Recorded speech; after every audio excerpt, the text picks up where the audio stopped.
இயேசு கிறிஸ்து நாமத்தினால் உங்கள் யாவருக்கும் வாழ்த்துக்கள். இன்னைக்கு ஆராதனையில் புது உடன்படிக்கையின் சத்தியத்தின்படி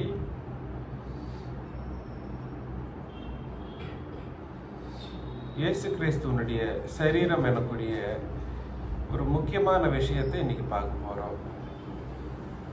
இயேசு கிறிஸ்துவனுடைய சரீரம் அது என்னதுங்க? இப்போ இயேசு கிறிஸ்துவனுடைய சரீரம் அது தெரிஞ்சதே தானே. இயேசு கிறிஸ்துவனுடைய சரீரம் சபை தானே, அதில் என்ன இருக்குன்ற மாதிரி நினைக்காதீங்க. இயேசு கிறிஸ்துவனுடைய சரீரம்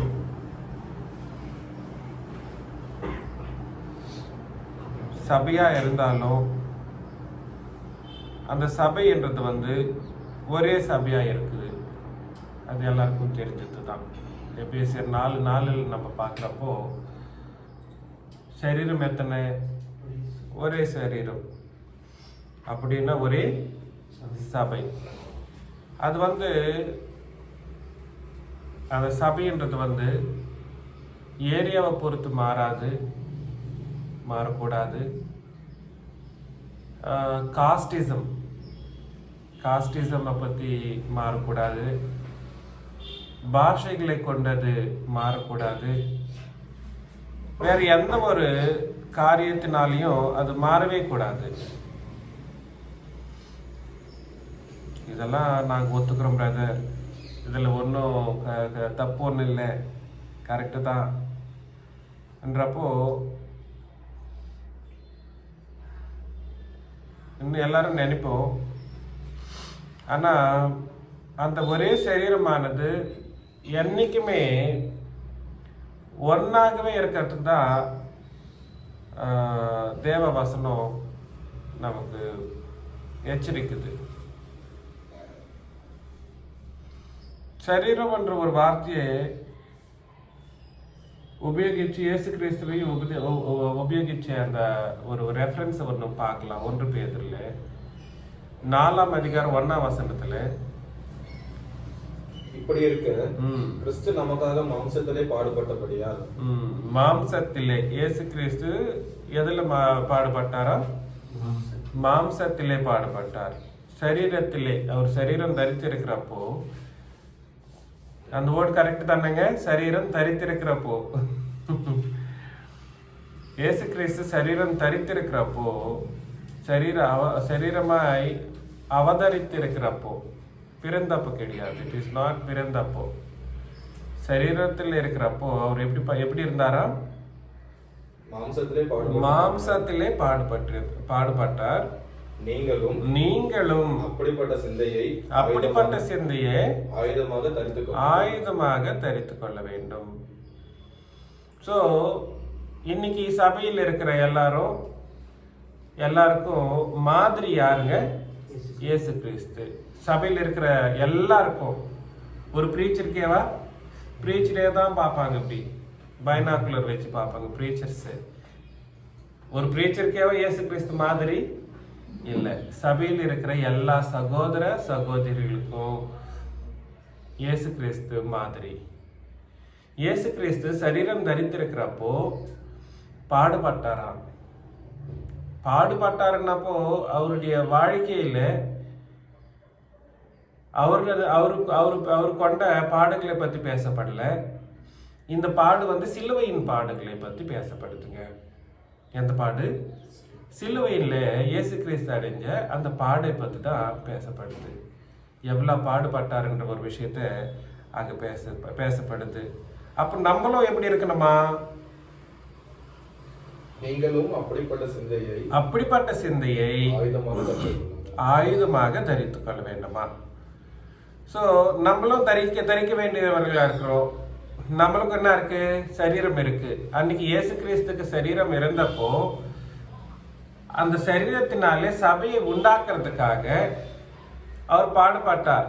இயேசு கிறிஸ்து பாடுபட்டார். இன்னைக்கு நம்மளும் அதே மாதிரி சரீரம் தரித்துள்ளவர்களாக நம்ம இருக்கிறதுனால நம்மளும் என்ன பண்ண வேண்டியவர்களா இருக்கிறோம்னா, பாடு அனுபவிக்க சித்தமா இருக்கணும். புரியுதுங்களா நான் சொல்றது? ஆனால் பாடுனப்பவே நம்ம மனசு ரொம்ப கஷ்டப்படும். என்னங்க இவர் ஏதோ நிம்மதியா வந்து ஒரு 2 வசனம் கேட்டுட்டு சந்தோஷமா நாங்க சந்தோஷமா பாரு 4 பாட்டு பாடி ஏதோ கையில் கிடைச்சத போட்டுட்டு ஏதோ 2 வார்த்தையை சந்தோஷமா கேட்டுட்டு போயிடலான்னு சொன்னா இவர் வந்து பாடுபட சொல்றாரே. புது உடன்படிக்கையின் சபையில் இருக்கிறவங்க என்னைக்குமே இயேசு கிறிஸ்துவை மட்டும்தான் மாதிரியா வச்சுக்கணும். புரியுதுங்களா நான் சொல்றது? இயேசு கிறிஸ்துவை எப்படி வச்சுக்கணும்? மாதிரியா வச்சுக்கிறப்போ அவர் என்ன பண்ணாருன்னா சரீரத்திலே அவர் மாம்சத்திலே பாடுபட்டார். 1 பேதுரு 2ஆம் அதிகாரத்தில் 1 பேதுரு 2ஆம் அதிகாரம் 21. இதற்காக நீங்கள் அழைக்கப்பட்டுமாயிருக்கிறீர்கள். ஏனெனில் கிறிஸ்துவும் உங்களுக்காக பாடுபட்டு. யாருக்காக பாடுபட்டாரு? என்னங்க இயேசு கிறிஸ்து பாடுபட்ட அந்த விஷயத்துல நம்ம நிறைய வாட்டி நினைப்போம் நியாயப்பிரமாணத்தை ஒழிக்கிறதுக்காக இயேசு கிறிஸ்து பாடுபட்டாருன்ற மாதிரி இல்லை. சபையை அது ஒழிக்கிறதுனால அல்டிமேட்டா உண்டாக்கப்பட போறது என்னது? சபை. அதனால இயேசு கிறிஸ்துவனுடைய சிலுவையின் மரணத்திலே நியாயப்பிரமாணம் ஒழித்து போட்டப்போ அல்டிமேட்டா உண்டாக்கப்பட்டது சபை என்ற ஒரு விஷயத்தை நம்ம என்னைக்குமே மறக்கக்கூடாது. சபையிலே நம்ம இருக்கிறப்போ இயேசு கிறிஸ்து எனக்காக பாடுபட்டார் என்ற ஒரு மனநிலையில இங்க உட்காரணும். எப்படிங்க? இயேசு கிறிஸ்து எனக்காக சிலுவையிலே பாடுபட்டார் என்ற ஒரு விஷயத்த எப்பவுமே அந்த மனநிலையில தான் வந்து சபையில உட்கார வேண்டியவர்களா நம்ம இருக்கிறோம். அந்த மனநிலை இருக்கிறது இல்லைங்க நிறைய பேருக்கு. நம்மளுடைய ப்ரௌடோ நம்மளுடைய ஆலோசனைகளோ நம்ம இதுவோ அந்த ஆலோசனை வருது. நான் என்ன, என் ஸ்டேட்டஸ் என்ன, இது என்ன, அந்த மாதிரி. நோ, நம்ம உலகத்துல வாழ்ந்த நாட்கள் முழுவதிலையும் நம்மளுடைய எல்லா நோக்கமும் எனக்காக என் கர்த்தர் சிலுவையிலே பாடுபட்டார் என்ற ஒரு விஷயத்தை நம்ம என்னைக்குமே ஞாபகத்துல வச்சுட்டு நம்ம உலகத்துல வாழணும். அந்த வாழ்க்கையை வந்து நம்ம மறந்துடுவோம். எனக்காக என் கர்த்தர் சிலுவையில் என்ன பண்ணாரு, எப்படி பாடுபட்டாருன்னா உயிரையே கொடுக்கிற அளவுக்கு பாடுபட்டார். உயிரையே கொடுத்து பாடுபட்டார். கொடுக்கிற அளவுக்கு கிடையாது, உயிரையே கொடுத்துட்டு பாடுபட்டார். உயிரை கொடுத்து தானே பாடுபட்டார். சரி, படிங்க. ஏனெனில் கிறிஸ்துவும் உங்களுக்காக பாடுபட்டு நீங்கள் தம்முடைய அடிச்சுவடுகளை தொடர்ந்து வரும்படி உங்களுக்கு மாதிரியை பின்வைத்து போனார். பாத்தீங்களா? அவருடைய அடிச்சுவடுகளை நம்ம என்ன பண்ணணுமா? அவர் எப்படி எல்லாம் நடந்தாரோ அதே நடக்கையில நம்மளும் போனோமா? அப்படின்னா என்னன்ற அர்த்தம்னா புது உடன்படிக்கையின் சட்டத்திட்டங்களை அவருடைய மார்க்கத்துல என்ன ஏற்படுத்தினாருன்னா புது உடன்படிக்கையின் சட்டத்திட்டங்களை எழுதி நமக்கு மாதிரியா வச்சு நம்மளுக்கு கொடுத்துட்டு போயிட்டாரு. அப்படின்னா நம்மளும் இயேசு கிறிஸ்துவை எப்படி பார்க்கணும்னா அவருடைய சிலுவையில எப்படி அந்த சரீரம் சிலுவையில் அறையப்பட்டதோ அந்த மாதிரி பாடுபட நம்மளும் சித்தமா இருக்கணும்ன்றது தான் இங்க சொல்ற ஒரு முக்கியமான விஷயங்க. புரியுதுங்களா? அதனால இயேசு கிறிஸ்து என்னைக்குமே ரொம்ப மேன்மையா இருக்கணும்ன்ற மாதிரி நினைச்சிட்டு வரல. நேற்று கூட நம்ம பார்த்தோம், இயேசு கிறிஸ்து 2 விதத்துல தன்னைத்தானே தாழ்த்திட்டு வந்தார். 2 விஷயத்துல தன்னைத்தானே தாழ்த்து கொண்டார். என்னது? ஒண்ணு தேவ ஸ்வரூபத்திலையும் தேவனுடைய கூட சமானமா இருக்கக்கூடிய அந்த ஸ்டேட்டஸையும் விட்டுட்டு தன்னைத்தானே தாழ்த்தி உலகத்துக்கு வர்றது எவ்வளவு முக்கியமான காரியமோ அதே முக்கியமான காரியம் என்னது? அவர் தன்னைத்தானே சிலுவையில் ஒப்பு கொடுக்கிறது. நம்ம சிலுவையை தான் மேன்மையா பார்ப்போம், இல்ல அதுக்கு எவ்வளவு முக்கியத்துவம் கொடுக்கிறோமோ அதே முக்கியத்துவம் இயேசு கிறிஸ்து பரலோகத்திலிருந்து தேவனுடைய ஸ்தானத்திலிருந்து தேவனுக்கு சமானமா இருந்த அந்த ஸ்தானத்திலிருந்து கீழே வரதும் அதுக்கு சமமானது தான். ஒரு தேவன் வந்து மனுஷனா அவதரிக்கிறது சாமானியமான ஒரு விஷயம் கிடையாது. அது எதுக்காக யாருக்கெல்லாம் ஆசீர்வாதங்கள் தேவை அதெல்லாம் கொடுத்துட்டு போறதுக்காக அவர் அவதரித்து வந்தார் பூமி மேலுக்கு. அப்படி இல்லைங்க. பூமியின் மேல இயேசு கிறிஸ்து வந்த காரணம் என்னன்னா சபையை உண்டாக்கி சபையில இருக்கிறவங்களுக்கு அவரு அடிச்சுவடைகளை உண்டாக்கி இந்த அடிச்சுவடைகளை நீங்க நடுங்க. நான் நடந்திருக்கிறேன் பாத்தீங்களா, இந்த அடிச்சுவடைகளை நீங்களும் நடுங்கன்றதுக்காக மாதிரியை காண்பிக்க அந்த பரலோகத்திலிருந்து தேவனாய் இருக்கிற அந்த தேவன் இயேசு கிறிஸ்து எனக்கூடிய மகாதேவன் அந்த தேவத்துவத்தையே விட்டுட்டு பிதாவாகி தேவனுக்கு சமமா உட்கார்ற அந்த இடத்தை விட்டுட்டு கீழே பூமியின் மேலைக்கு வந்து ஆசீர்வாதங்கள் எல்லாம் நீ வந்தா எனக்கு ஆசீர்வாதம், என்ன நம்பிக்கை ஒன்னு ஆசீர்வதிக்கிறன்ற மாதிரி சொல்றதுக்கு அவர் வரவே வரல. அவருடைய பாடுகளினாலே நமக்கு என்ன உண்டாக்கப்பட்டதுன்னு அடிச்சுவடுகள் உண்டாக்கப்பட்டது. அந்த அடியிலே நீங்களும் அடியை வச்சு நடக்க வேண்டியவர்களா, நானும் அந்த அடியிலே அடியை வச்சு நடக்க வேண்டியவனா நம்ம இருக்கிறோம். அதனால இயேசு கிறிஸ்துவனுடைய சரீரம் உலகத்துல வாழ்ந்த காலத்துல எப்படிப்பட்ட பாடுகளை அனுபவித்ததோ நம்ம இன்னைக்கு கத்துக்கொள்ள வேண்டியவர்களா நம்ம இருக்கிறோம். புரியுதுங்களா நான் சொல்றது? இயேசு கிறிஸ்துவனுடைய சரீரம் பாடுகளை அனுபவிச்சது. கொலோசியர் 3ஆம் அதிகாரம், கொலோசியர் 3ஆம் அதிகாரம் 11 15 வசனங்களை நாம் பார்க்கலாம். அதிலே கிரேக்கன் என்றும் யூதன் என்றும் இல்லை, விருத்த சேதனம் உள்ளவன் என்றும் விருத்த சேதனம் இல்லாதவன் என்றும் இல்லை, புறஜாதியான் என்றும் புறதேசத்தான் என்றும் இல்லை, அடிமை என்றும் சுயாதீனன் என்றும் இல்லை, கிறிஸ்துவே எல்லாரிலும் எல்லாமுமாய் இருக்கிறார். கிறிஸ்துவே எல்லாரிலும் எல்லாமுமாய் இருக்கிறார். ஆகையால் நீங்கள் தேவனாலே தெரிந்து கொள்ளப்பட்ட பரிசுத்தரும், பாத்தீங்களா, தேவனாலே தெரிந்து கொள்ளப்பட்ட பரிசுத்தரும் பிரியருமாய் உறக்கமான இரக்கத்தையும் தயவையும், உறக்கமான என்ன இருக்கணும்? இரக்கத்தையும், உறக்கமான இரக்கம், தயவையும், ஊக்கமான இரக்கமா, ஓகே, ஊக்கமான இரக்கத்தையும் தயவையும் மனத்தாழ்மையும் சாந்தத்தையும் நீடிய பொறுமையும் தரித்துக் கொண்டு ஒருவரை ஒருவர் தாங்கி ஒருவர் பேரில் ஒருவருக்கு குறைபாடு உண்டானால் கிறிஸ்து உங்களுக்கு மன்னித்தது போல, பாத்தீங்களா, மன்னித்தது போல இயேசு கிறிஸ்து நமக்கு மன்னிப்புன்ற ஒரு ஆலோசனை நம்மளுக்கு வராதுங்க. அப்படியே தாண்டவம் ஆடுற மாதிரி ஆடும். நம்ம சபையில் இருக்கிறவங்களே ஒருத்தருக்கு ஒரு கெடுதல் பண்ணிட்டாங்கன்னு சொன்னா, அப்படி பண்ணிட்டாங்க, இப்படி பண்ணிட்டாங்க, இப்படி அவரு, இப்படி இவரு, இப்படி அவங்க, இப்படி இவங்க, இதுதான் போயிட்டு இருக்கு சபைகள் இன்னைக்கு. புது உடன்படிக்கை சபையில நான் இது ஆன்லைன்ல வைக்க போறேன். ஆனாலும் ஐ டோன்ட் கேர். எனக்கு வந்து சபை தான் முக்கியம். நம்ம சபையில தயவு செஞ்சு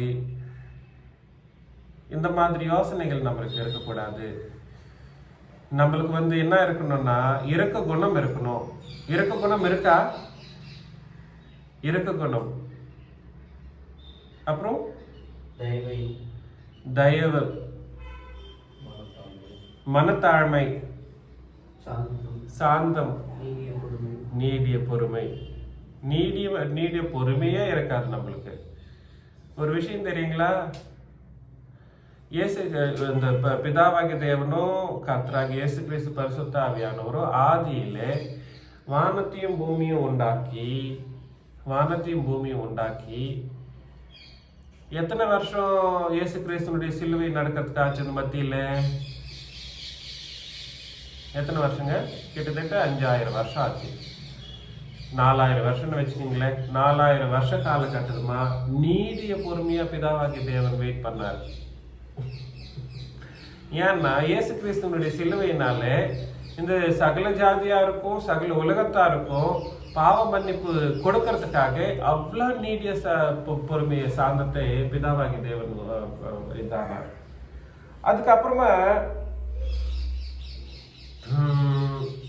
மத்தியில நோவான் காலத்துல அந்த பொறுமைய தேவனானவர் வந்து ரொம்ப விட்டு அந்த ஒரு மனுஷனுடைய நீதியின் காரியத்தினால அந்த ஒரு மனுஷனை மட்டும் விட்டுட்டாரு. ஆனா வந்து பிளான் வந்து அது கிடையாது. உலகத்தை அழிக்கணுன்றது பிளான் கிடையாது. பிளான்ன்றது வந்து என்னதுங்கன்னா நித்திய சித்தம், தேவனுடைய நித்திய சித்தம்ன்றது என்னன்னா இயேசு கிறிஸ்துவனுடைய சிலுவையின் மரணத்தினாலே இந்த சகல உலகத்தாரையும் நம்ம என்ன பண்ணணும்?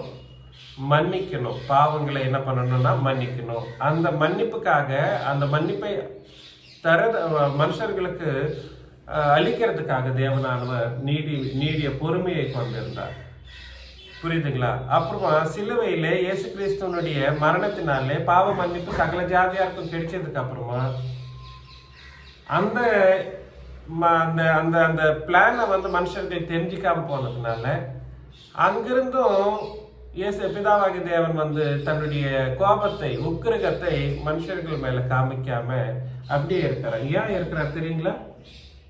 இயேசு கிறிஸ்துவனுடைய சிலுவையின் மரணமே அவரை நீடிய பொறுமையா இருக்க வச்சுச்சு. இப்போதைக்கும் உக்கிரகத்தை காமிக்காத, ஏதோ என்னுடைய ரத்தம் இந்த மனுஷர்களுக்கு இருக்கு, என்னுடைய உடன்படிக்கை இந்த மனுஷர்களுக்கு இருக்குன்ற ஒரே ஒரு காரணத்தினால நீடிய பொறுமையை இன்னும் நீ வச்சுட்டு இருக்கணும்ன்ற மாதிரி இயேசு கிறிஸ்துவானவர் பிதாவாகிய தேவன் கிட்ட அந்த உக்கிரகத்தை காமிக்காத அளவுக்கு இன்னைக்கும் நம்மளுக்காக பரிந்து பேசிட்டு இருக்கிறார். ஆனா நம்மளுக்கு அந்த நீடிய பொறுமைன்றதே கிடையாதுங்க. கொஞ்சம் கூட நீடிய பொறுமை, சின்ன விஷயத்துக்கே ரொம்ப ரெஸ்பாண்ட் ஆயிடுறோம், ரொம்ப ஃபீல் ஆயிடுறோம். பொறுமையே என்ற ஒரு ஆலோசனையே இல்லாம போயிட்டு இருக்கு சபையில. தயவு செஞ்சு இந்த விஷயத்த வந்து நம்ம சீரியஸா எடுத்துக்க வேண்டியவர்களா நம்ம இருக்கிறோம். நமக்கு என்ன வேணும்னா நீடிய பொறுமை வேணும். எல்லாத்தையும் கேட்கலாம், இவங்க எப்படி போயிட்டு எப்படி வராங்களோ பார்க்கலாம். இந்த மத்தியில நம்ம ஜெபம் பண்ணலாம், அவங்களுக்காக, அந்த சகோதரனுக்காக, அந்த சகோதரிக்காக. இந்த அன்புன்றது வந்து நம்ம கிட்ட ரொம்ப அதிகமா விருத்தி ஆகணும். நம்மளுக்கு எந்த சகோதரனோ எந்த சகோதரியோ கெடுதல் பண்ணிட்டாங்கன்ற ஒரு யோசனை வந்துச்சுன்னா தயவு செஞ்சு முதல் வேலையா நம்ம செய்ய வேண்டியது அந்த சகோதரனுக்காக பரிந்து பேசி ஜெபம் பண்றது தான் நம்மளுடைய முதல் வேலையா இருக்கணும். போன் எடுத்துட்டு அப்புறம் அந்த சகோதரி என்னை பத்தி என்ன பேசினா சொல்லு, என்னங்க என்ன பேசிட்டா, அப்படி என்ன பேசினாங்க அந்த சகோதரி, இரு நான் கேட்கிறேன். I kindly humbly request you all, தயவு செஞ்சு இயேசு கிறிஸ்துவனுடைய சரீரம் ஒன்னே, அந்த சரீரம் வந்து உலகத்துல வாழ்ந்தப்போ நமக்கு அடிசுவர்களை மாதிரியா வச்சுட்டு போயிருக்குது அந்த சரீரம். ஆனா இந்த சரீரம்னா எப்படி இருக்குன்னா அதே மாதிரி இருக்கிறதுக்கு கஷ்டப்படுது. அந்த சரீரம் அன்னைக்கு எத்தனை அடி வாங்கிச்சோ அத்தனை அடி இன்னைக்கு இந்த சரீரம் வாங்கறதுக்கு முடியல. இந்த சரீரம், சபைன்ற சரீரம் வந்து அதே தானங்க. இயேசு கிறிஸ்துவனுடைய பிசிக்கல் சரீரம் இன்னைக்கு எங்க இருக்கு? சபையா தான் இருக்கு. அவருடைய பிசிக்கல் சரீரம் எங்க இருக்கு? இப்போ சபையா தான் இருக்கு. அது சின்னராஜா பிரதரே வாங்கணுமா அந்த அடியை? இல்ல, சபை வாங்கணும், சபையும் வாங்கணும். சபைக்கு தான், சபையாக தான் நம்ம இதெல்லாம் அனுபவிக்கணும். அதனால நீங்க யோசனை பண்ணுங்க. படிப்பா 13 ஒருவரை ஒருவர் தாங்கி 13 இன்னொரு வாட்டி படி. ஆகையால் நீங்கள் தேவனால் தெரிந்து கொள்ளப்பட்ட பரிசுத்தரும் பிரியருமாய் உருக்கமான இரக்கத்தையும் தயவையும் மனத்தாழ்மையும் சாந்தத்தையும் நீடிய பொறுமையும் தரித்துக் கொண்டு ஒருவரை ஒருவர் தாங்கி ஒருவர் பேரில் ஒருவருக்கு குறைபாடு உண்டானால் கிறிஸ்து உங்களுக்கு மன்னித்தது போல ஒருவருக்கொருவர் மன்னியுங்கள். ஒரு சந்தர்ப்பத்துல மன்னிப்பு என்ற ஒரு வார்த்தைக்கு அர்த்தமே இல்லாத அளவுக்கு நம்மளுடைய பிஹேவியர் இருக்கும். நம்மளுடைய பிஹேவியர் ஒரு சந்தர்ப்பத்தில் போயிட்டுன்னு வச்சுக்கோங்களேன், மன்னிப்புன்ற ஒரு விஷயத்துக்கு அர்த்தம் தெரியாத மனுஷர்களை நம்ம நடந்துட்டு இருப்போம்.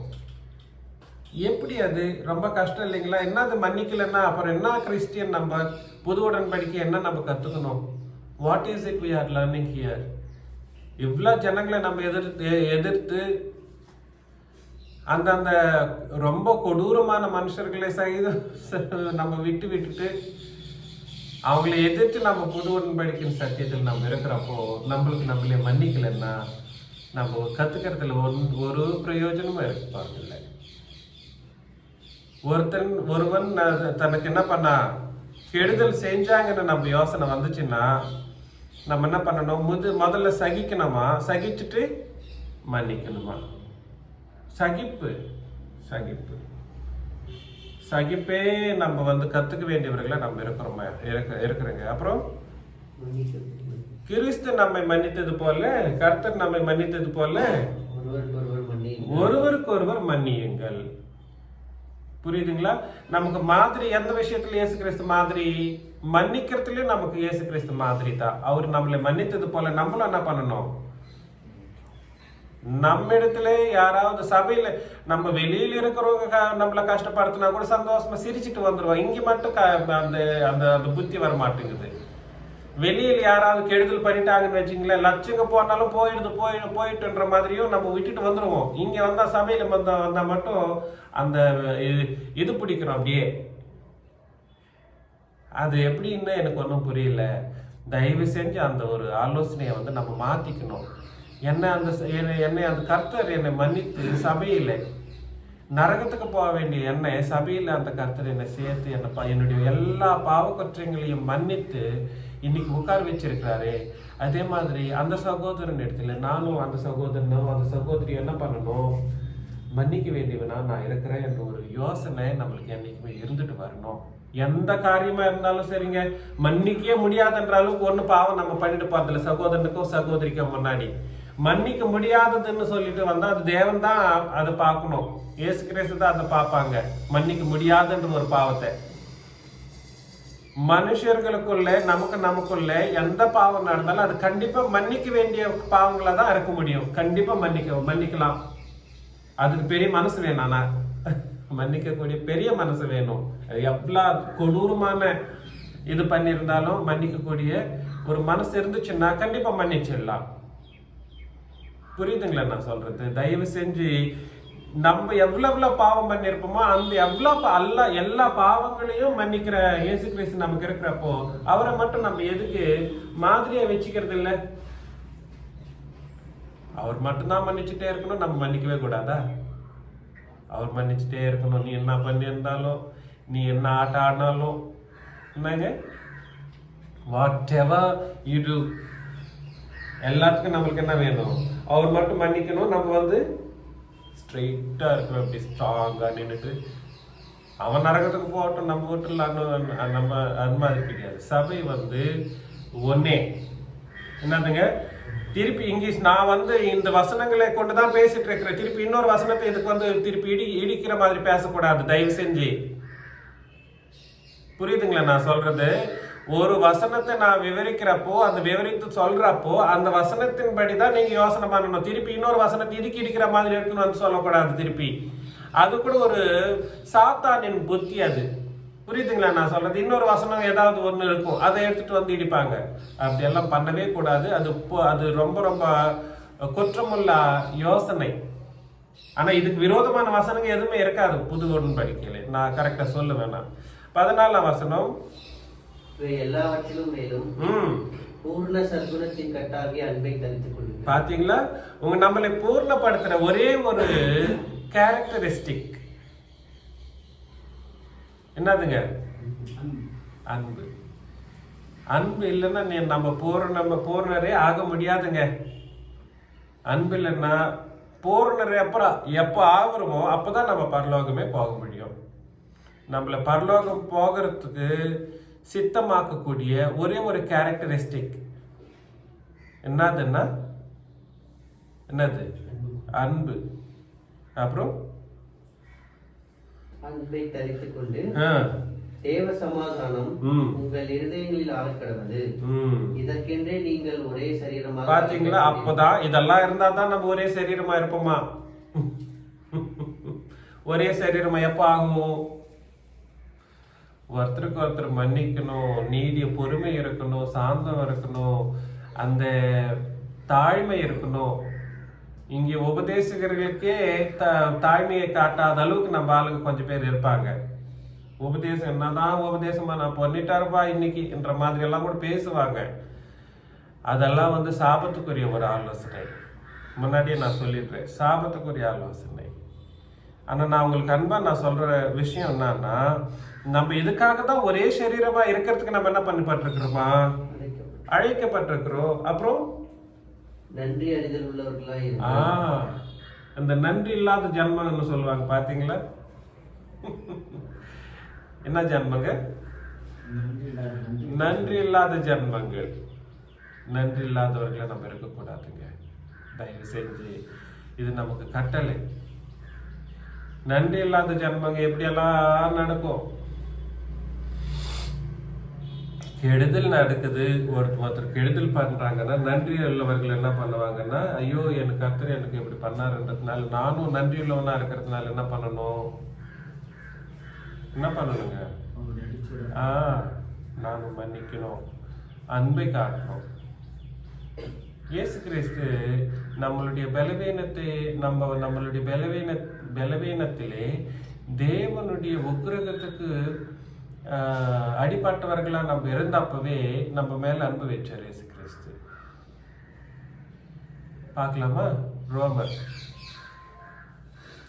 5ஆம் அதிகாரம் 8ஆம் வசனம் பாருங்க.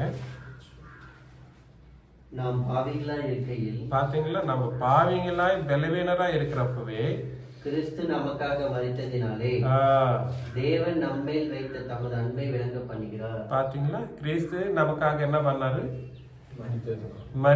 மரித்ததினாலே தேவ அன்பு விளங்கப்பட்டுச்சான். இது அப்படிப்பட்ட பாவிக்கு நான் அன்பு காட்டுறதான்ற மாதிரி நம்ம பேசக்கூடாது. இன்னைக்கு சபையில இருக்கிறவங்கள மத்தியிலேயே அவன் கொடூரமான பாவிங்க, அவங்ககிட்ட வரலாம் நான் இது பண்ண முடியாதுன்ற மாதிரி நம்ம நடக்கவே கூடாது. ஏன்னா நம்மளும் ஒரு காலத்துல அந்த மாதிரி இருக்கிறப்பவே நமக்காக இயேசு கிறிஸ்து என்ன ஆவானார்? சிலுவையிலே மரித்தார். பாவிகளுக்காக மரித்தார். சகல ஜாதியாருடைய பாவிகளுக்காக அவர் மரித்தார். அதனாலே பிதாவாகிய தேவன் நம்மள என்ன பண்ணிருக்கிறாரா? அன்பு காட்டி தன்னுடைய அன்பை தெரிவித்தார். நம்ம அவனா அப்பா அப்படி அவன் வாய்க்கு அவங்கிட்ட பேசினாலே ரொம்ப கெட்ட வார்த்தையே பேசுறான்பா, இப்படி பேசுறான்பா, அப்படி இருக்கிறான்பா, அந்த மாதிரி இந்த மாதிரின்னாலாம் நம்ம சொல்லுவோம். அந்த மாதிரி கிட்ட அந்த மாதிரி இருக்கவங்க கிட்ட கூட அன்பு காட்டணுமா என்ற மாதிரி ஒரு கேள்வி வேற ஒரு போடுவோம் நம்ம. இன்னும் அப்படிதான் இருக்கும் உலகம். உலகத்துல இருக்கிறவங்க கிட்ட சுவிசேஷம் சொல்றதுக்கு போனப்போ அவங்களுடைய கேரக்டரிஸ்டிக் அதுதான். எது? பாவத்துல இருக்கிறதும் பாவமான ஒரு காரியங்கள் பண்றதும் தான் உலகத்தாருடைய கேரக்டரிஸ்டிக். அவங்களுக்கு ஏத்த மாதிரி நம்ம சுவிசேஷத்தை சொல்லணும்னா நம்மளும் பாடு அனுபவித்தாதான் அவங்களுக்கு சுவிசேஷத்தை சொல்ல முடியும். அது ஓகே. பட் சபையில் இருக்கிறப்ப நம்ம சபையில் இருக்கிற ஒரு மனுஷனோ ஒரு சகோதரனோ சகோதரியோ யாரோ ஒருத்தர் ஒரு கஷ்டமான ஒரு காரியங்களை பாவங்களை பண்ணிட்டு இருக்கிறப்போ அவங்களுக்காக நம்ம என்ன பண்ணுவோம்னா, உங்களுக்கு ஒரு விஷயம் தெரியுமோ தெரியாதோ, தெலுங்கு சபைகள் எல்லாம் ஒரு சகோதரன் ஒருத்தருக்கு முன்னாடி பாவம் செஞ்சான்ற மாதிரி தெரிஞ்சிச்சுன்னா அவங்க என்னமோ இயேசு கிறிஸ்து மாதிரி அப்போஸ்தலர்கள் மாதிரி சபையை விட்டு விலக்கிடுவாங்க. புரியுதுங்களா நான் சொல்றது? சபையை விட்டு விலக்கிற ஒரு ரூலே இல்லைங்க. ஆக்சுவலி சொல்ல போனா சபையை விட்டு விலக்கிறது ரூல்ன்றது கண்டிப்பா இல்லவே இல்லை. ஆக்சுவலி அதனுடைய அர்த்தமே வேற இருக்கு புது உடன்படிக்கையில. நான் சொல்றேன் ஃபியூச்சர்ல சபையை எந்த சூழ்நிலையிலையும் விலக்கிறது, சபையை விட்டு ஒரு சகோதரனை விலக்கிற ஒரு கட்டாயம் வரவே வரக்கூடாதுன்றதுதான் ரூல் இங்கே. புரியுதுங்களா? அப்படி இருக்க நம்ம சபையில் இருக்கிற எல்லா சகோதர சகோதரிகள்லயும் ஏதாவது ஒரு பாவம் இருந்துச்சுன்னா விலக்கி போடுறது ரிசல்யூஷன் கிடையாது. அதனுடைய ரிசல்யூஷன் கிடையவே கிடையாது. நான் சொல்றது புரியுதுங்களா? பொய்யான கிறிஸ்துவன் சபைகள் அந்த மாதிரி தான் பண்ணுவாங்க. ஆனா ஒரு சகோதரன் பாவம் பண்ணானோ ஒரு வேலை நமக்கு ரூபிக்கப்பட்டு தெரிய வந்துச்சுன்னா அந்த சகோதரன் மேல நம்ம இன்னும் அதிகமா அன்பு காட்ட வேண்டியவர்களா நம்ம இருக்கிறோம். அதுதான் இயேசு கிறிஸ்துவனுடைய மனசுங்க. அப்பதான் நம்ம எப்படி இருப்போம்னா ஒரே சரீரமா நம்ம இருப்போம். எப்படி இருப்போம்? அந்த ஒரே சரீரமா இல்லாம அப்பத்திலையும் பானத்திலையும் நம்ம பானம் பண்ணோம்னா அப்ப நம்ம பங்கு பெற்றோம்னா ரொம்ப ரொம்ப சபிக்கப்பட்ட ஜனங்களா நம்ம மாறிடுவோம். மன்னிக்கணும், அன்பு கூறணும். பாவம் பண்ணியிருக்கிறவங்க மேலேயும் நம்ம அன்பு கூறி அவங்கள நல்ல வழியில நடக்க நம்ம என்ன பண்ணணும்? உதவணும். அவங்களுக்காக ஜெபம் பண்ணணும். இதுதான் ஆவிக்குரிய காரியங்கள். இதுக்காக தான் நம்ம அழைக்கப்பட்டிருக்கிறோம். ஒரே சரீரமா இருக்கிறதுக்கு நம்ம என்ன பண்ணப்பட்டிருக்கிறோமா? அழைக்கப்பட்டிருக்கிறோம். இது வழியாகத்தான் நம்ம என்ன பண்ணுவோம்? நம்மளுடைய நன்றியை இயேசு கிறிஸ்துவுக்கு தெரிவித்துக் கொள்வோம். புரியுதுங்களா நான் சொல்றது? எபேசியர் 4ஆம் அதிகாரம்.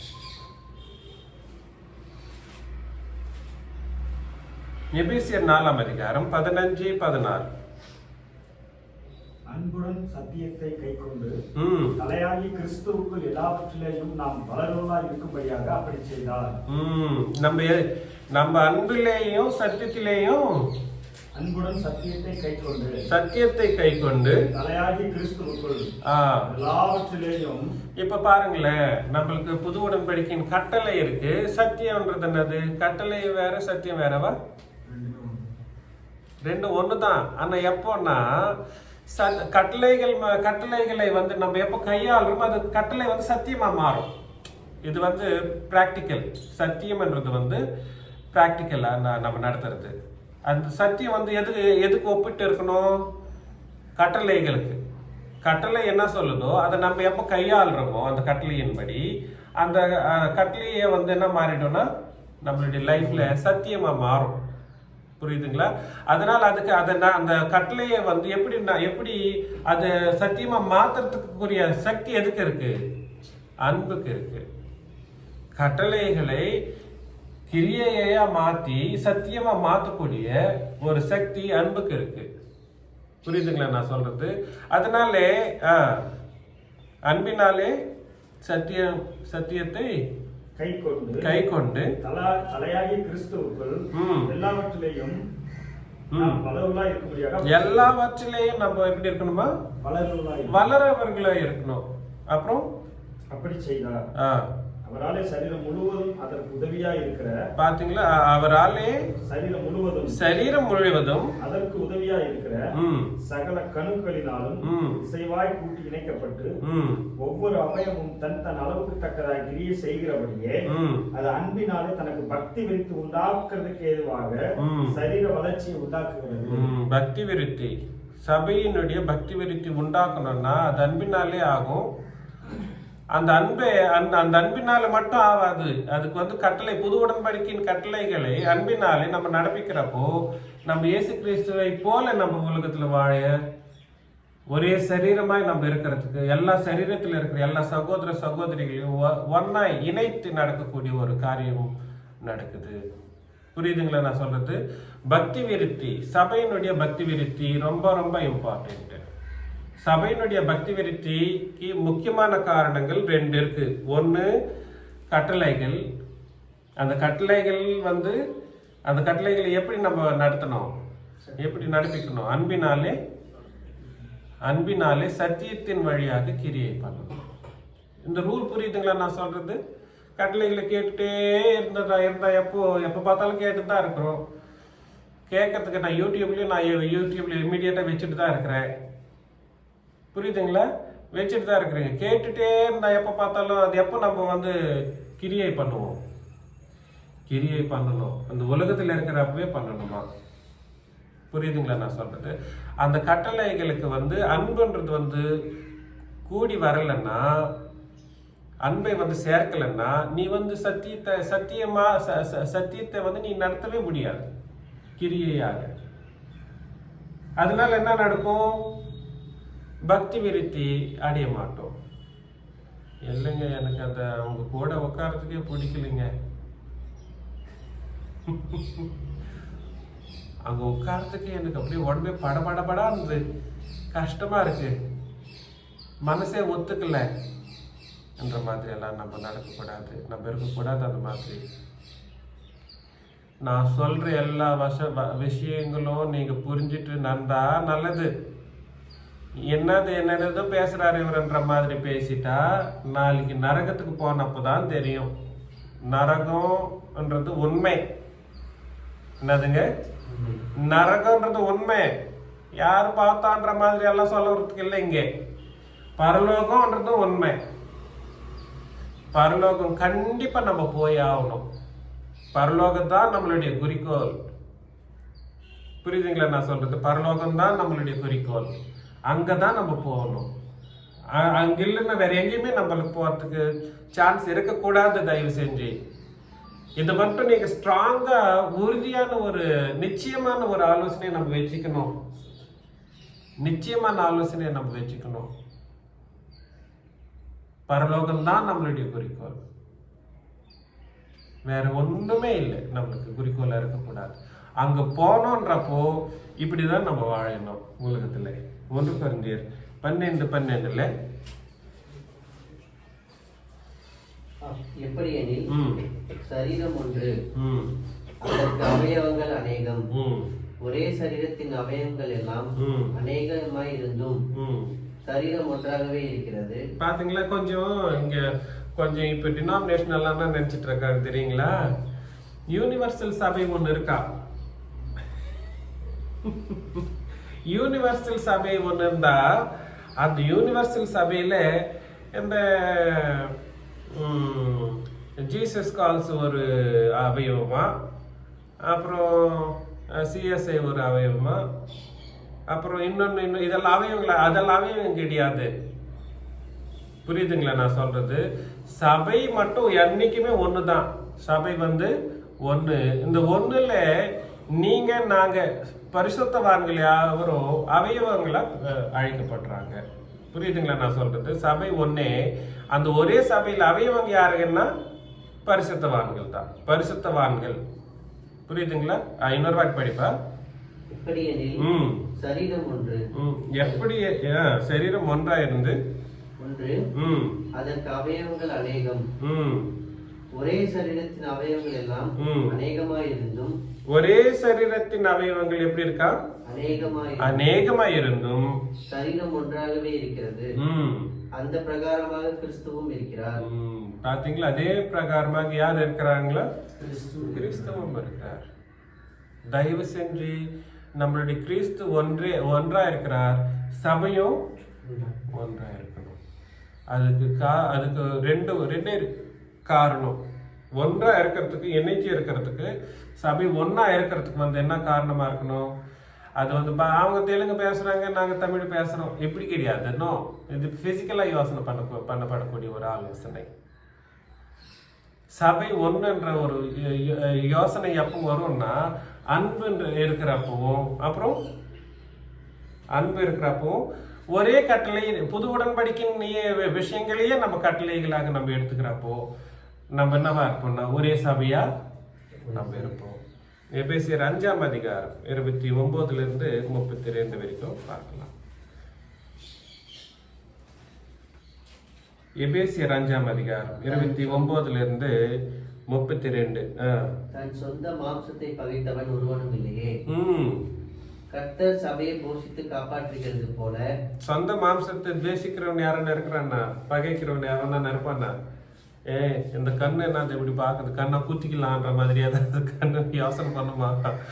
இல்ல இந்த கை தப்பா பண்ணுது வேலை, இந்த கையை வெட்டிடலான்ற மாதிரி எல்லாம் யோசனை வருமா? வரவே வராது. என்ன இருந்தாலும் அந்த சரீரம் மட்டும், நம்மளுடைய சரீரம் மட்டும் அப்படி இருக்கணும். சபை என்கிற சரீரத்துல மட்டும் அந்த ஒரு அவயவம் ஏதாவது ஒரு இது பண்ணிடுச்சுன்னா, கிடக்கு படுக்கு ஏதாவது பண்ணிடுச்சுன்னா நம்ம என்ன பண்ணிடுவோம்? துண்டிக்கிறதுக்கு ரெடியா இருப்போம். எப்படி? தேவையில்லைப்பா, போட்டோம்ன்ற மாதிரி. ஏன் நம்மளுடைய வாழ்க்கையே சபையை கொண்டுதான் இருக்கணும். நான் இதுக்கு முன்னாடி கூட சொல்லியிருக்கிறேன், பர்சனல்ல பேசினப்போ, நான் சபையை கொண்டுதான் வாழணும்ன்ற ஒரு நிர்ணயத்துல நான் உலகத்துல வாழறேன். சபையை கொண்டு நம்ம எல்லாரும் அப்படித்தான் இருக்கணும். சபையை கொண்டுதான் நம்மளுடைய வாழ்க்கை ஆதாரப்பட்டிருக்கணும். இருக்குங்களா? அப்படி சபையை கொண்டுதான் நடத்த பண்ணணும். அப்படின்னு சபையிலிருந்து காசு கொடுத்து நீங்க சாப்பாடு சாப்பிட்டு உயிரோட வாழ்ந்திருக்கிறது அதை பத்தி பேசலைங்க. ஆவிக்குரிய வாழ்க்கை எப்படி இருக்கணும்ன்ற ஒரு விஷயம் எப்பவுமே சபையை கொண்டுதான் இருக்கணுங்க. சபை இஸ் ஈக்குவல் டு, இப்போ தேவனுடைய கட்டளை, புது உடன்படிக்கையின் கட்டளை இஸ் ஈக்குவல் டு சபை, which is in turn equal to the body parts of the church. புரியுதுங்களா? இதுதான் ரூலே ஆக்சுவலி. படிப்பா. தன் சொந்த மாம்சத்தை பகைத்தவன் ஒருவனும் இல்லை. கர்த்தர் சபையை போஷித்து காப்பாற்றுகிறது போல ஒவ்வொருவனும் தன் சொந்த மாம்சத்தை போஷித்து காப்பாற்றுகிறான். நாம் அவருடைய சரீரத்தின் அவயங்களாயும் ம். அவருடைய மாம்சத்திற்கும் அவருடைய எலும்புகளுக்கும் உரியவர்களாயும் இருக்கிறோம். பாத்தீங்களா, அவருடைய மாம்சத்திற்கும் அவருடைய எலும்புகளுக்கும் உரியவர்கள் எலும்புகளுக்கும் உரியவர்களா நம்ம இருக்கிறோமா? எலும்பு இல்லைன்னா மனுஷன் சரியா ஸ்ட்ரெயிட்டா நிக்க முடியாதுங்க. சபை வந்து பக்தி விருத்தியே அடியாது. அதுதான் நான் சொல்றது. சபை வந்து ஒன்னா இருந்தாதான் நம்ம நாளைக்கு கொஞ்சம் பேரை நம்ம சபையில சேர்க்க முடியும். இயேசு கிறிஸ்து பாவிகளின் மேல் அன்பு கூர்ந்து அந்த சரீரத்தை சிலுவையில் ஒப்பு கொடுத்தது போல நம்மளுடைய சரீரம் எனக்கூடிய இந்த சபையும் பாவிகளுக்காக நாளைக்கு எப்படி இருக்குன்னு சொல்றேங்க.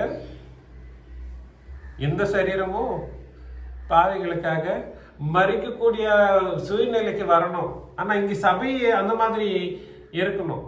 அதுக்கு முன்னாடி பாவிகளுக்காக மறிக்கக்கூடிய ஒரு விஷயமா நம்மளும் இருக்கணும். அன்னைக்கு சிலுவையில் அவர் மட்டும்தான் மறித்து போயிட்டாரு, போதும், அது அது அந்த அந்த பாக்கியம் போதுன்ற மாதிரி எல்லாம் நம்ம யோசனை பண்ணக்கூடாது. இந்த சரீரம் எனக்கூடிய சபையும் நாளைக்கு இயேசு கிறிஸ்து சரீரம் போல பாவிகளுக்காக வேலை செய்ய வேண்டிய ஒரு சூழ்நிலை கட்டாயம் நமக்கு அவருக்கு இருக்கு. அப்புறம் இது நிமித்தம் மனுஷன் தன் தகப்பனையும் தன் தாயையும் தன் மனைவியுடன் இசைந்து இருவரும் ஒரே மாம்சமாயிருப்பார்கள். இந்த ரகசியம் பெரியது. நான் கிறிஸ்துவை பற்றியும் சபையை பற்றியும் சொல்கிறேன். எப்படியும் உங்களில் அவனவன் போதும். கிறிஸ்துவ பற்றியும் சபையை பற்றியும் பேசுறாரா? ஒரே சரீரமா எப்ப இருக்க முடியும்? நம்மனா எப்ப இருக்க முடியும்? இன்னொருத்தருடைய இன்ஃப்ளூயன்ஸை வந்து அவங்களுடைய பாவங்களை வந்து நம்ம வந்து இது பண்ணக்கூடாது. எப்படி ஒரே இப்போ புருஷனும் மனைவியும் ஒரே சரீரமா இருக்கிறதுக்காக இன்னைக்கு பண்றாங்க. அதுதான் மேரேஜ்ன்றாங்க. சிம்பிள். மேரேஜ் வந்து அதுக்குன்னு ஒரு நாள் குறிச்சு அந்த நாளை இது ஃபிக்ஸ் பண்ணி பண்றதெல்லாம் மேரேஜ் கிடையாது. That is not call marriage. என்னைக்கு ஒரு சரீரமா தேவனுடைய அங்கீகாரத்துல ஒரு சரீரம் ஆகிறாங்களோ அன்னைக்கு அவங்களுடைய மேரேஜ் நடந்துச்சு.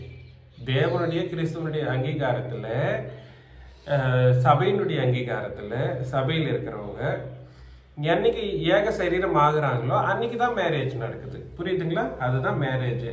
சிம்பிள். அது பழைய ஏற்பாட்டிலையா இருக்கட்டும், இந்த ரூல் எங்கேயுமே சமம் தான். பிதாக்களின் காலத்தில் அதே ரூல் தான், பழைய உடன்படிக்கையின் காலத்திலையும் அதே ரூல் தான், புது உடன்படிக்கையிலையும் அதே ரூல் தான். ஆனா இங்கே வந்து பேசப்படுற ஒரு விஷயம் என்னடான்னா, இந்த விஷயத்திலேயாவது நம்ம இப்போ புருஷனும் மனைவியும் அந்யோன்யமா இல்லைன்னா, அந்யோன்யன்றது வந்து அன்பை குறிக்க கூடிய ஒரு விஷயம். அங்க அந்த இன்னும் மேல வசனங்கள நம்ம படிக்கிறப்போ தன் மனைவிக்காக புருஷன் வந்து உயிரையே கொடுக்கிற அளவுக்கு அன்பு வைக்கணுமா? எப்படி? உயிரையே கொடுக்கிற அளவுக்கு அன்பு வைக்கணும். அதுக்கு மாதிரியா யாரை காட்டுறாங்கன்னா, சபைக்காக இயேசு கிறிஸ்து உயிரையே கொடுத்துட்டாரு. புரியுதுங்களா நான் சொல்றது? இந்த மாதிரியாவது சொன்னாலும் அந்த மனுஷர் சகோதரங்களுக்கு புரியுமோ இல்லையோன்ற மாதிரி அந்த ஒரு உறவை வந்து இங்க பேசப்படுது. புரியுதுங்களா நான் சொல்றது? அதனால சபையில் இருக்கிறவர்களுக்காக இயேசு கிறிஸ்து எவ்வளவு உயிரை கொடுத்து தன்னுடைய சபையை அன்பு கூர்ந்தாரோ, அதே மாதிரி சபையில் இருக்கிறவங்களும் அவர் மேல் அன்பு கூறதை விட இங்கிங்க அன்பு கூர்ந்து அவர் மேல அன்பு கூறது தான் ரெண்டும் நம்ம பண்ண வேண்டியது. அவர் மேலேயே அன்பு கூர்ந்தா நம்ம அவரை பார்த்துக்கிறோங்கன்ற மாதிரி எல்லாம் நடக்கூடாது. முன்னாடி இங்கி பார்க்கணும், அன்பு இங்க காட்டணும், அன்பு காட்டணும்.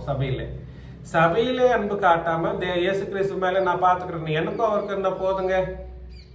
யாருக்கு தனிப்பட்ட முறை இல்லை, எனக்கும் தேவனுக்கு இருந்தா போதும், சபையெல்லாம் பரவாயில்ல, அவங்க பாட்டுக்கு அவங்க போய்க்கிறாங்கன்ற மாதிரி பண்றதெல்லாம் வந்து அங்கீகரிக்க முடியாத ஒரு காரியம். ஃபைனலா படிச்சிருப்பா கொலோசியர் 2ஆம் அதிகாரம் 19ஆம் வசனம்.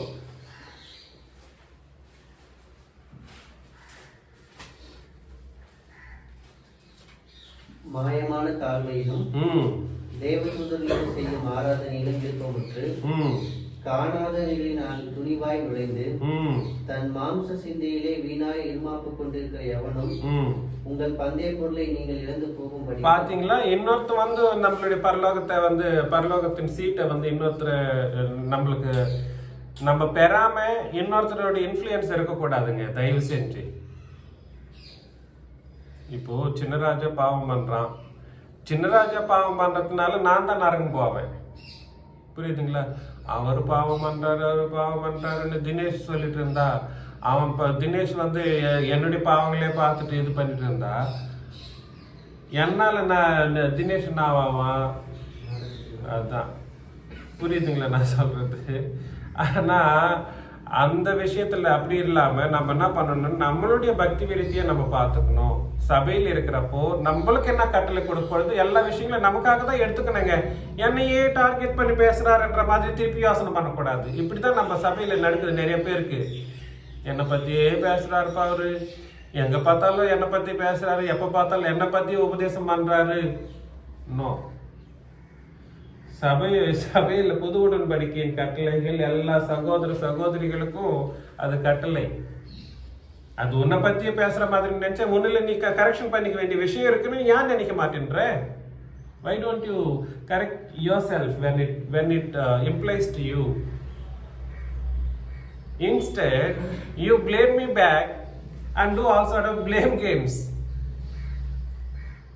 என்னை பத்தியே பேசுறாரு, உன்னை பத்தி பேசுறதுக்கு எனக்கு ஒன்றும் இங்கே இது இல்லை, அவ்வளோ டைம் இல்லை, அவ்வளோ இதுவும் இல்லை. ஆக்சுவலி சபையில் இருக்கிறவங்க எல்லாரும் தமக்கென்று ஒரு வேலை உபதேசம் தமக்கே இருக்கிற மாதிரி இருந்தா நீங்க தான் வந்து அதை என்ன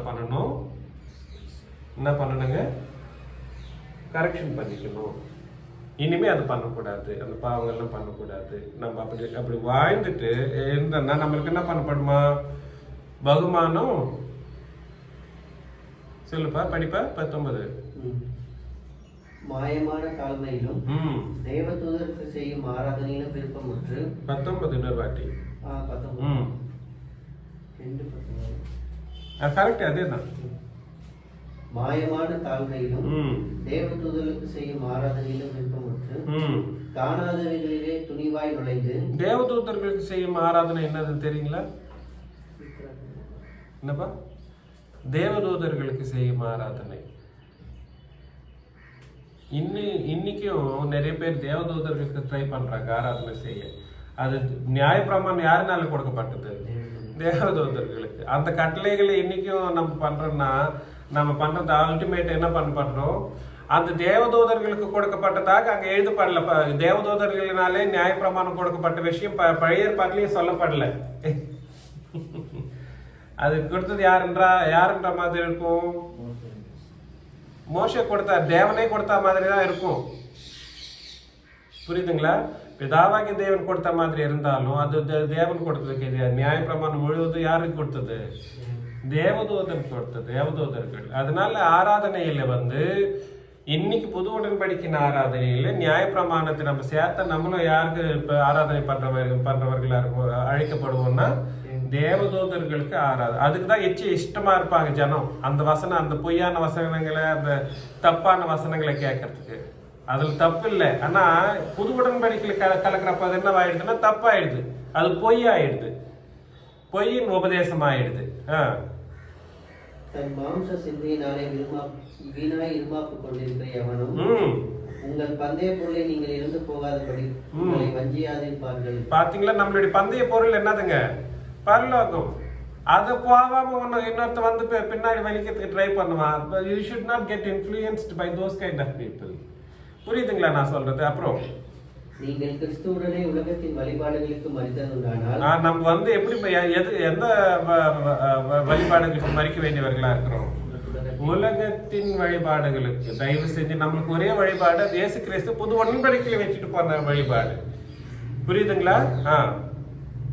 இன்னும் உலக வழக்கத்தின்படியே பிழைக்கிறது போல மனுஷனுடைய கற்பனைகளின் படியும் போதனைகளின் படியும் நடந்து தொடாதே, ருசி பாராதே, தீண்டாதே என்கிற கட்டளைகளுக்கு உட்படுவது என்கிறது என்ன? பாத்தீங்களா? அதனால உலகத்துக்குரிய காரியங்களை வந்து நம்ம என்ன பண்ணணும்னா விட்டுடணும். அந்த உலகத்துக்குரிய காரியங்களை விட்டுட்டு நம்மளுக்கு என்ன சொல்லப்படுது புது உடன்படிக்கையின் சத்தியத்தில் ஒரே சரீரமாய் இருந்து நம்மளுடைய குறியை வந்து நம்ம என்ன பண்ணணும், குறிக்கோளை வந்து நம்ம அச்சீவ் பண்ணணும். அது மாதிரி நம்ம பரலோகம் போகணும்னு உங்களை எல்லாரும் நான் அழைச்சி உங்களுக்கு யாவருக்கும் அந்த எச்சரிப்பை தெரிவித்து முடிச்சுக்கிறேன். இயேசு கிறிஸ்து நாமத்தினாலே வாழ்த்துக்கிறேன்.